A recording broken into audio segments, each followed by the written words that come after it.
And welcome back to EDH Deck Building. I am your host, Demo, and I'm talking about spoilers here once again. That's right, it's pretty much nonstop at this point. We are talking about Modern Horizons 3 spoilers, and this is going to be a doozy. It really is. And I don't know, I think I'm probably only going to just make the one spoiler video here.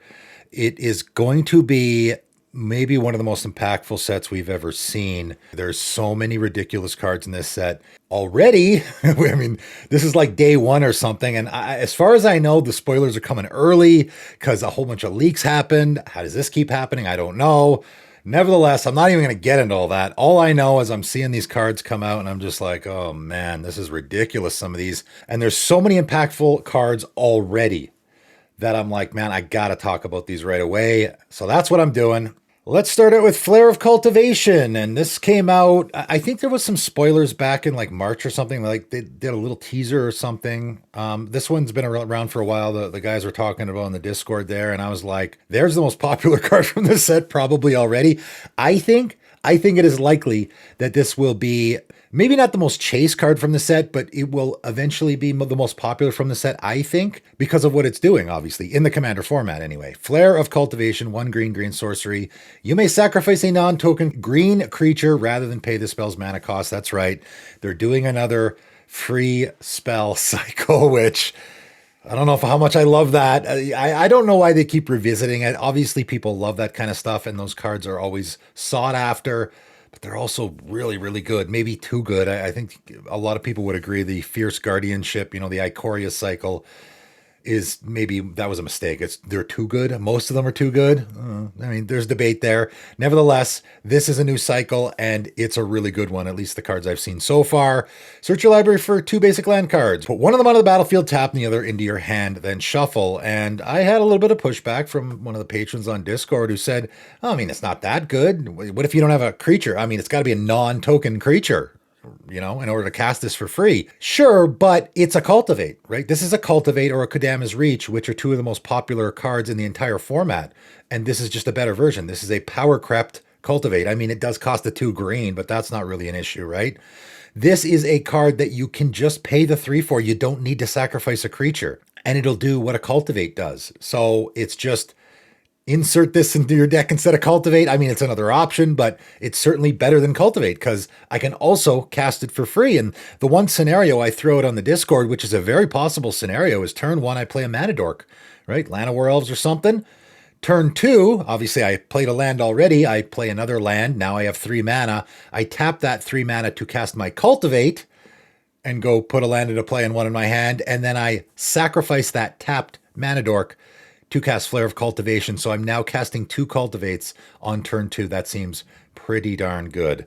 Like green wasn't good enough at ramping already. I think this might be the most popular card from the set already. Flare of Denial. Here's the blue one. 1 blue instant, and you could probably already guess what it does. You may sacrifice a non-token blue creature rather than pay the spell's mana cost, counter target spell. Now, I will say, and people are always freaking out about free counter spells, I honestly think Flare of Cultivation is better. I think it certainly will go in more decks. Just because this is a free counter spell, people will freak out about it, and it's going to be really expensive. I imagine that the CEDH guys will probably be playing it. It is a free counter spell. Sacrificing a non-token creature here, I think, might be a little harder. I know that seems silly, but in a blue deck, I think it might be a little harder than, sacrificing a green creature in a green deck.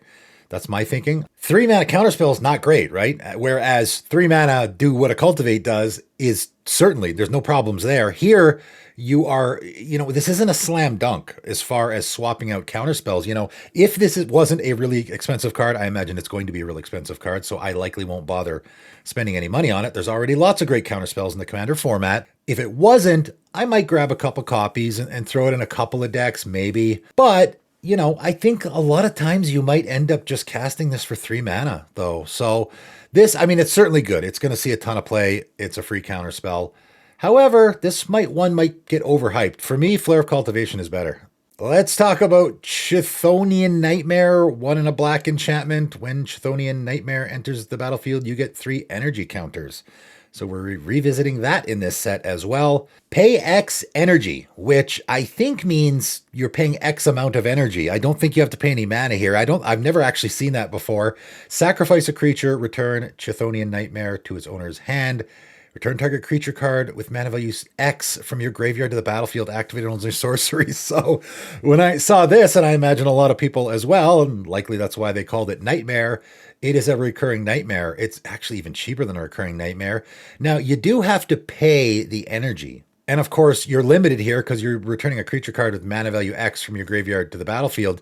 But because, I mean, obviously in an energy deck, it's going to be a slam dunk. But even outside of that, I think this is a pretty great recursion option. It's returning itself to hand, and of course, when it comes into play, it's making energy. So for that reason, you can get back like a 0 or a 1 mana creature by not using up your energy here, and then build up your energy so you can get a bigger creature later. I mean, it's a great sack outlet. Like so many decks are going to want this. Every Aristocrats deck, right? Every Aristocrats deck has piles of creatures that cost 3 mana value or less. This is essentially, you use this to recur a 3 mana value or less creature every time you use it. So that seems pretty fantastic, right? Gonna go in a ton of decks. Urza's Cave. Man, is this gonna go in a ton of decks. Again, there's so many cards already that I've seen on day one. A bunch that I'm talking about here that are just gonna be in a ton of Commander decks. This, again, might be, I mean, who knows, but might be one of the most chased cards from the set. Urza's Cave. Land Urza's Cave. So that means it's a type Urza and also a type Cave, which is, of course, very significant. Taps out a colorless. Well, fine. Lots of room for utility lands in most decks. Doesn't enter the battlefield tapped as well. Pay 3 and tap. Sacrifice Urza's Cave. Search your library for a land card and put it on the battlefield tapped and shuffle. Gee, which deck wants to do that? All of them, right? Every single Commander deck, and of course this is colorless, it goes in every deck. Obviously there's the decks like mine. I got 2 decks in fact that I want a Urborg in play so I can get that with this. But every deck is going to want, hey, I need to go get my Ghost Quarter, or I need to go get my Scavenger Grounds. It's so easy to have an answer on a land. I'll go get my Mazavith because someone's attacking me with their big creature. There's so many great utility lands in the format, and there's so many answers on those lands that this could just go in any deck, and it's tutor for an answer, essentially, right? Wow, this goes in a lot of decks. I can't believe it's only an uncommon. I don't know how expensive this is going to be. For me, this is going to be one of the most chased cards from the set because it goes in literally every deck, doesn't it? I mean, there's obviously, for me, a couple of decks that I absolutely want this in, but you could easily put it in every deck, right? While we're talking about tutoring lands, let's talk about White of the Reliquary. 2/2 with Vigilance. White of the Reliquary gets +1/+1 for each creature card in your graveyard. Tap, sacrifice another creature, search your library for a land card, put it on the battlefield, tap, and shuffle. So it's funny, obviously, this is a callback to Knight of the Reliquary, or as some of my patrons have joked about, it's Knight of the Reliquary has died and been reanimated. However you want to look at it. I always wished that I could put Knight of the Reliquary in my Name as One deck because that's essentially my lands deck. Again, looking at Urza's Cave. Hopefully I can get a copy of that to throw in there because I have a lot of important lands that I want into play. Hey, look at that. I don't even need it because I can use this guy, and wow, he's what a slam dunk he is in the deck, right? Black-green deck, he's getting me lands. I also likely will have a fair amount of creature cards in my graveyard, so there's also that. I mean, how many decks does this guy fit in? Just an absolute ton. Again, every deck wants lands. I mean, I imagine every single Golgari deck is going to want this because most of them are sacrificing creatures. Most of them are probably already running Urborg and Coffers. Easily get those into play.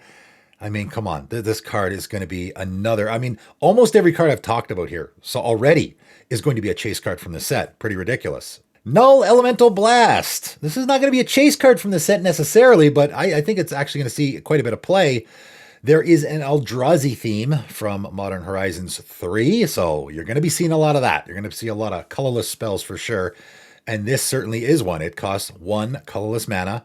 It's an instant. Choose one. Counter target multicolored spell, or destroy target multicolored permanent. So obviously this goes in every colorless deck. I'm pretty sure it will. I have a colorless deck. I'm going to grab a copy of this for my colorless deck. The chances you are in a game of Commander and no one is playing a multicolored deck are so unbelievably rare that I imagine it only happens when it's planned that way.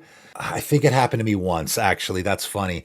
Yeah, it happened to me once. And I talked about this with Ravnica at War. That's a card I used to have in a couple of decks, and I was actually in a game where, I mean, I was playing my mono white deck and everyone else was playing a monocolored deck as well. So my Ravnica at War was actually a dead card. However, That's very rare, right? It almost never happens. So this is almost never going to be a dead card. It's always going to, at the very least, be able to counter or destroy your opponent's commander, which of course, who doesn't want to do that in a commander game, right? It is likely people will be playing this in monocolor decks as well. I actually have a Warping Whale in my Benny Brax deck because it makes tokens, so it's a good fit there. It is also a counterspell, and in fact, the last game I played, I actually used it to counter a very powerful spell, and I have no problem casting it at all, right? In a monocolor deck, you're going to have a lot of those utility lands like I just talked about, the Scavenger Grounds and the Strip Mines and whatnot, that will add colorless mana. So I think if you threw this in your monocolor deck, you'd have no problem at all casting it, and you're probably almost likely going to have a great target for it as well. Speaking of those cards that you're going to be shoehorning into your monocolor decks, Winter Moon. Wow, this guy's going to see some play for sure. 2-mana artifact. Players can't untap more than one non-basic land during their untap steps. Oh boy. And this is just one of those cards that there's going to be a whole lot of people that are going to be super pumped to see it. And there's going to be a whole lot of people that are bummed out when they see it. I mean, it is what it is, right? I'm okay with it. You know, again, I'm pretty okay with Staxy effects already. Someone plays a Blood Moon, which of course this is harkening back to. I'm pretty okay with that in a commander game. Someone plays a Winter Orb, which of course this is also harkening back to. I'm kind of okay with that too, honestly. I know most people really hate that card, but I'm okay with it. I wouldn't lose my mind if someone cast it. Most of my decks, as I just talked about, I don't play a lot of colors, so I'm not going to be that hurt by this. Although I will say, you know, like certainly my colorless deck, this is where you would want to play. My colorless deck has almost no basic lands at all.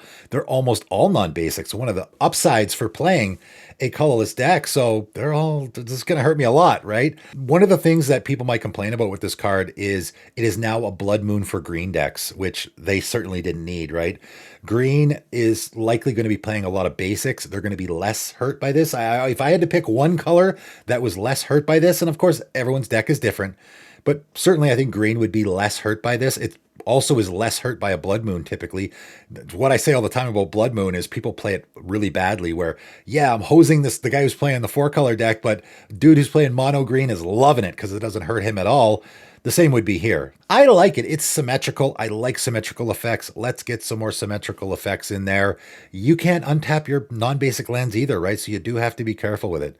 Certainly this is going to see play in the format. How much? I'm not exactly sure, but it will. Let's talk about a commander. Felia, Exuberant Shepherd, 1 and a white, legendary creature dog, 2/2. So this is a mono white commander, and it doesn't look like much at first glance, but I started to think about it and I'm like, oh man, not only is this going to be, I mean, it's not going to be a real popular commander, but it's certainly a good commander. And it also goes in the 99 of a ton of decks. It's got flash. It's always great to have on any card, especially your commander. When Felia, Exuberant Shepherd, attacks, exile up to one other target non-land permanent.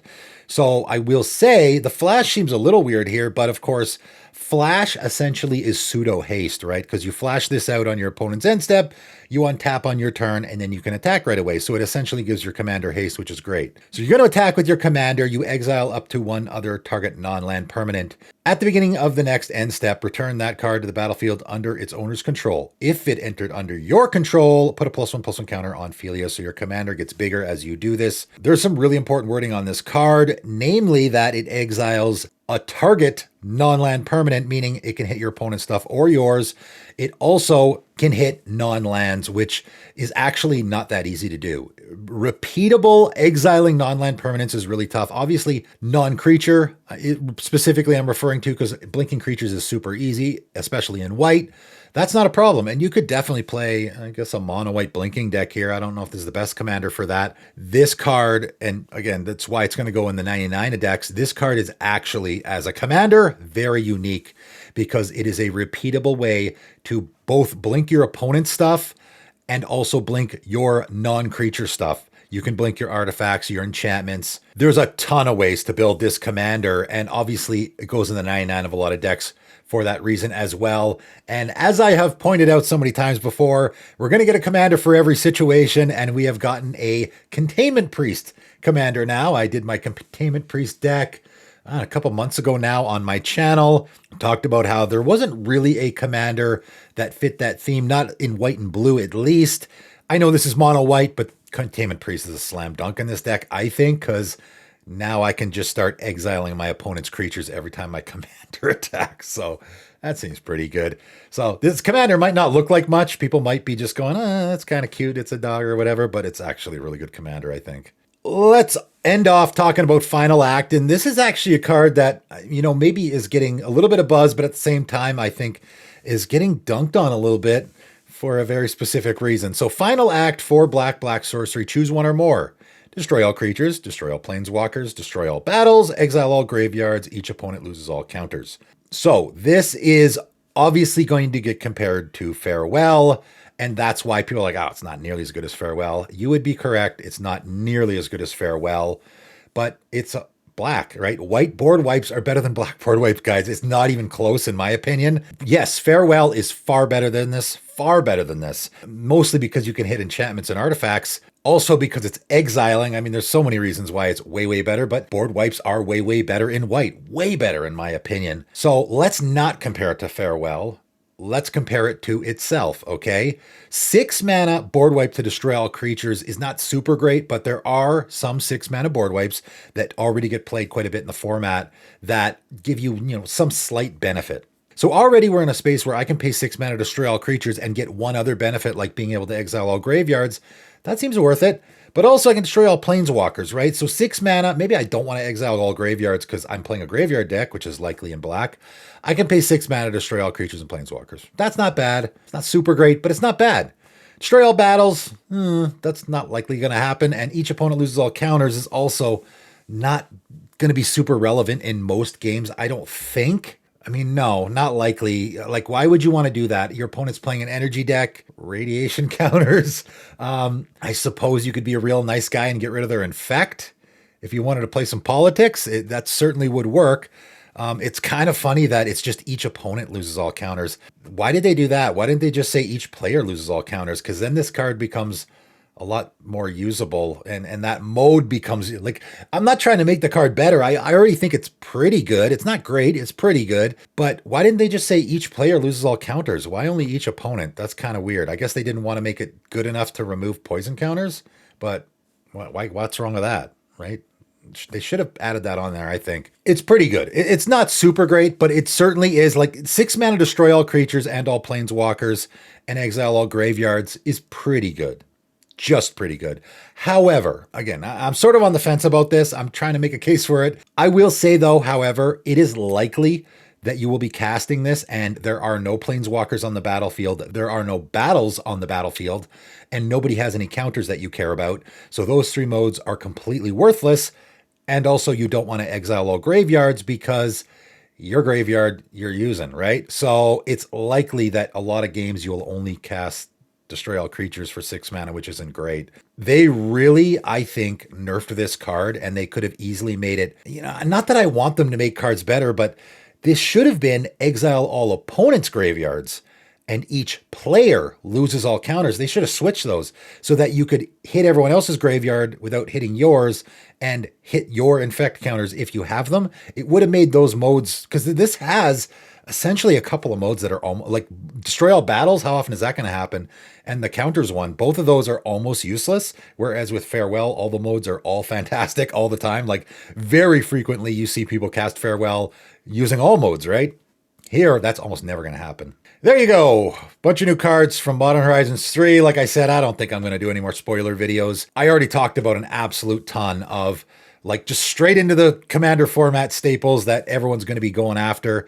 This set's going to be busted, and there's already a ton of busted cards. I don't know. I don't want to overhype it too much, but this set is looking absolutely ridiculous already. I guess we will find out in the weeks ahead. That is it for today, though, and thanks for tuning in.